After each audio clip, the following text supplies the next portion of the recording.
ඔයාටත් හැම වෙලාවෙම වගේ මෙන්න මෙහෙම හිතනවද බලන්න. මම කිසිම වැඩකට නැති කෙනෙක්. මම කරන කිසිම දෙයක් හරියන්නේ නැහැ. මම හරියට ඉගෙනගෙන නැහැ. මට ඉගෙන ගන්න බෑ. මට කිසිම කෙනෙක් ආදරය කරන්නේ නැහැ. මට කවදාවත් අවංක ආදරයක් ලැබෙන්නේ නැහැ. ජීවිතය ගැන කලකිරීමක් විතරයි මගේ හිතේ තියෙන්නේ. උදේ අවදි වුණු වෙලාවේ ඉඳන් ජීවිතය ගැන කිසිම සතුටකින් නෙවෙයි මම ගත කරන්නේ. හැබැයි මට ඕනි මේ හැම දෙයක්ම පැත්තකට දාලා ජීවිතේ සතුට හොයාගන්න. මේ ජීවිතේ මිහිර හොයාගන්න. ඒත් කොහොමද? ඒ කොහොමද කියලා හිතෙන මේ ප්‍රශ්නය තමයි අද මම ඔයා එක්ක කතා කරන්නේ. මේ වගේ ඍණාත්මක සිතිවිලි වලින් මිදිලා තමන්ගේ වටිනාකම අලුතින් හඳුනාගන්නේ කොහොමද කියලා අපි කතා කරමු. ඇයි අපිට මෙහෙම ඍණාත්මක සිතිවිලි ඇති වෙන්නේ? මේ සඳහා බලපාන හේතු ගොඩාක් තියෙනවා. කුඩා කාලයේදී හෝ මෑතකදී ලැබුණු අමිහිරි අත්දැකීම්, විවේචන හෝ අසාර්ථක වීම අපේ යටිසිතේ තැන්පත් වෙලා තියෙනවා. නැවතත් ඒ වගේ අවස්ථාවකට මුහුණ දෙද්දී සිත ආපහු පරණ බිය හා කලකිරීම මතු කරලා දෙනවා. කලින් පාරත් උනේ ඕකනේ, මේ පාරත් වෙන්නේ ඕකමයි කියලා හිත අපිට අනුතුරු අඟවනවා.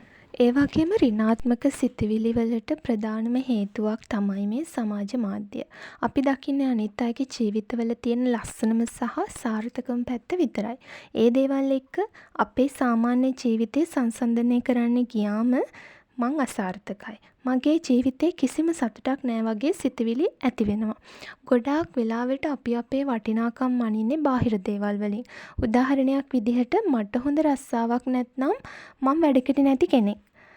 හෝ කවුරුත් මට ආදරේ නැත්නම් මම අවාසනාවන්තයෙක්. මේ වගේ වැරදි මත අපේ හිතේ තියෙනවා නම් පොඩි දෙයක් වැරදුණු ගමන් මහා ලොකු ඍණාත්මක පෙරළියක් හිතේ ඇති වෙනවා. හරි. දැන් අපි බලමු මේ වගේ ඍණාත්මක සිතිවිලි හිතට එද්දි අපි කරන්න ඕනි මොකක්ද කියලා. ඍණාත්මක සිතිවිලි නිතර හිතට ඇවිත් වද දෙද්දි අපි ඒ සඳහා මූලිකත්වය නොදී ඒවායින් මිදෙන්න උත්සාහ කරන්න ඕනි. ඒ සඳහා අපිට යොදා ගන්න පුළුවන් ප්‍රායෝගික පියවර කිහිපයක් තියෙනවා. අපි බලමු මොනවද මේ හීලින් ස්ටෙප්ස් ටික කියලා. මුලින්ම ඔයා සිතවිල්ලක් ආපු ගමන් ඒක ඇත්තක් කියලා පිළිගන්නේ නැතිව ඒ දිහා බාහිර පුද්ගලයෙක් වගේ බලන්න. මම වැඩකට නැති කෙනෙක් කියලා හිතනවා වෙනුවට මගේ හිත මට වැඩකට නැති කෙනෙක් කියන සිතවිල්ල මතු කරලා දෙනවා කියලා හිතන්න. එතකොට ඔයා සහ සිතවිල්ල කියන්නේ දෙකක් කියලා ඔයාටම වැටහෙනවා. මේ වගේ සිතවිල්ල හඳුනාගෙන නමක් දෙන්න ඔයාට පුළුවන්. විනාඩි 5 නීතිය. ඍණාත්මක සිතවිල්ලක් ආවහම ඒක ගැන පැය ගණන් හිත ඉන්න ඉඩ දෙන්න එපා. හිතට කියන්න හරි. මම මේ ප්‍රශ්නය ගැන හිතන්න විනාඩි 5ක් දෙන්නම් කියලා. ඒ විනාඩි 5 ඉවරුණ ගමන් වෙනත් කායික වැඩක නිරත වෙන්න. උදාහරණයක් විදිහට ඇවිදින්න, වතුර වීදුරුවක් බොන්න, කාමරය පිළියෙල කරන්න, ඔයාට තියෙන මොකක් හරි වැඩක ඔයා යෙදෙන්න. තවත් ඔයාට කරන්න පුළුවන් දෙයක් තමයි සත්‍යතාවය ප්‍රශ්න කරන එක. මොකක්ද ඒ කියන්නේ? හිතට එන ඍණාත්මක දේ ගැන තර්ක කරන්න. මම කරන කිසිම දෙයක් හරියන්නේ නැහැ කියලා හිතෙනවා නම් ඔයා මෑතකදී කරපු සාර්ථක වුණු එකම එක පුංචි දෙයක් හරි මතක් කරගන්න. එතකොට කිසිම දෙයක් හරියන්නේ නැහැ කියන එක බොරුවක් කියන එක ඔයාගේ මොළයටම වැටහෙනවා.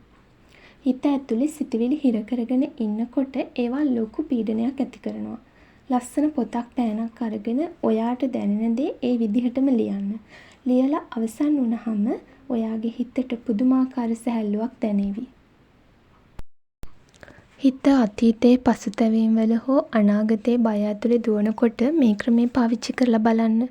ඔයා ඉන්න තැන ඔයාට පේන දේවල් 5ක්, ඇහෙන දේවල් 4ක්, දැනෙන දේවල් 3ක්, සුවඳවල් 2ක් සහ රසයක් ගැන අවධානය දෙන්න. එතකොට නිකම්ම හිත ඍණාත්මක ලෝකයෙන් මිදිලා වර්තමානයට එනවා.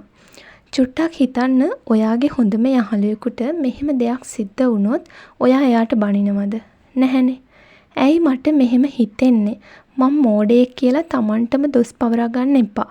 දැන් මගේ හිත ටිකක් රිදිලා තියෙන්නේ. ඒ නිසා මෙහෙම හිතෙන එක සාමාන්‍ය දෙයක්. මම මේ තැනින් හෙමින් නැගිටිනවා කියලා Tamanටම ආදරෙන් කතා කරන්න. අපේ හිත කියන්නේ හරියට උයනක් වගේ.